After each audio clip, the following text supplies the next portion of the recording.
আপনারা দেখতে পাচ্ছেন বর্তমানে ঢাকা থেকে সন্ধ্যা 6টা 40 মিনিটে ঘাট ত্যাগ করছেন এমবি তাশরিফ 1। আজকে ঢাকা থেকে মনপুরা হাতিয়া যাবার কথা থাকলেও সাগরে 3 নম্বর সংকেত থাকার কারণে হাকিমুদ্দি পর্যন্ত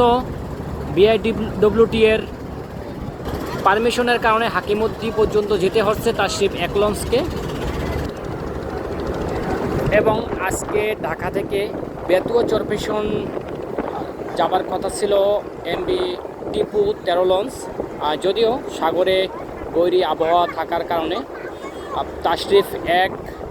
মনপুরা হাতিয়াগামী লঞ্চ এবং টিপু 13 বেতুয়া চরপেশনগামী লঞ্চ, এই দুটি লঞ্চকেই হাকিমুদ্দি পর্যন্ত রুট পারমিশন দেওয়া হয়েছে বিআইডব্লিউটি এবং দুটি লঞ্চই হাকিমুদ্দি পর্যন্ত ঢাকা থেকে ঘাট ত্যাগ করবে।